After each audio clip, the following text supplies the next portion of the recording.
Savez-vous qu'en contexte d'apprentissage, 50% de l'information présentée serait oubliée après 1 heure, 70% après 24 heures et 90% après 1 semaine? On appelle ça la courbe de l'oubli et c'est un peu décourageant d'entendre ces chiffres quand on est enseignant.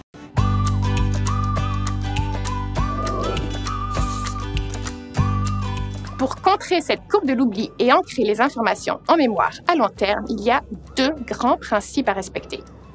Premièrement, il faut réviser régulièrement l'information à retenir. C'est ainsi qu'on apprend au cerveau que cette information est importante et qu'il ne devrait pas l'effacer. Deuxièmement, le cerveau doit faire l'action d'aller rechercher l'information en mémoire. C'est un fait peu connu, mais c'est ainsi que la mémoire fonctionne. La mémorisation se développe en récupérant la connaissance dans notre tête et non simplement en s'exposant à cette connaissance. C'est pour ça que simplement relire les notes de cours n'aura que peu d'impact sur la mémorisation. En tant que prof, c'est certain qu'on souhaite que nos élèves développent des stratégies d'études qui vont pouvoir les aider tout au long de leur parcours scolaire. Mais, parfois, on les voit se lancer dans des méthodes qui ne sont pas tout à fait adéquates. Par exemple, il y a des élèves qui vont simplement relire en n'en plus finir leurs notes de cours. Il y en a d'autres qui vont se faire des résumés de notes de cours, mais qui vont ajouter tous les détails possibles et inimaginables.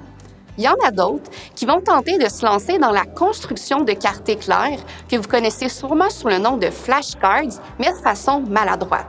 Si justement vos élèves se lancent dans la construction des cartes et que leurs cartes contiennent une panoplie d'informations différentes, que leurs cartes posent aucune question claire ou qui contiennent seulement des passages recopiés mot pour mot du manuel ou pire encore d'Internet, ce sont toutes des mauvaises utilisations. Les cartes éclairs, c'est la façon idéale d'étudier pour mémoriser efficacement. En construisant les cartes, l'élève déjà fait l'effort de sélectionner l'information importante à mémoriser. Ensuite, il résume cette information, ce qui le force à s'assurer de bien la comprendre. Ensuite, il va étudier en respectant les 2 principes clés qu'on a vus d'une mémorisation durable, c'est-à-dire la répétition et la récupération. Cette récupération lui permet d'auto-évaluer son apprentissage.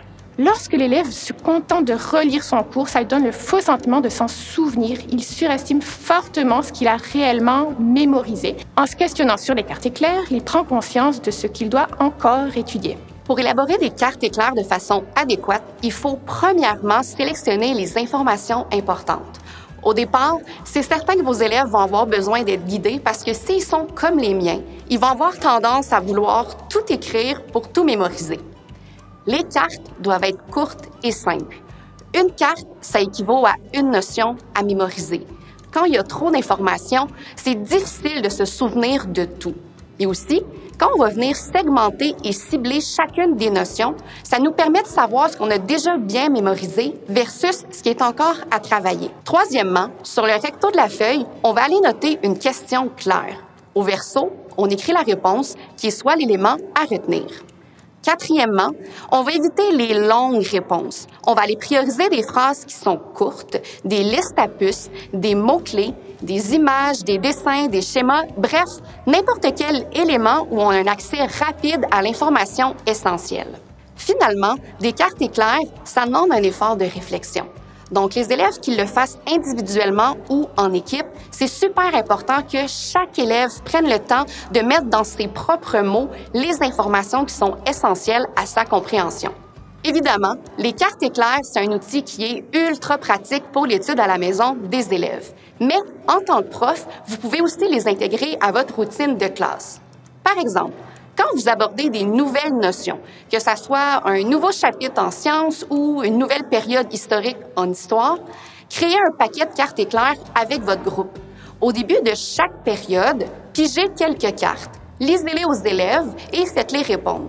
De cette façon-là, vous les aidez à mémoriser en plus de réactiver leurs connaissances antérieures. Finalement, à l'approche d'un examen, prenez un moment avec vos élèves pour réfléchir à des questions pertinentes à propos du contenu à l'étude. Ensuite, ils vont pouvoir y répondre individuellement pour se préparer à l'évaluation. Voilà, vous connaissez maintenant le moyen le plus efficace pour contrer la fameuse courbe de l'oubli. Récupérer l'information en mémoire en plusieurs séances va permettre à vos élèves d'ancrer leurs connaissances à long terme dans leur mémoire. C'est également une bonne façon de les convaincre de ne plus s'y prendre à la dernière minute pour réviser leurs examens.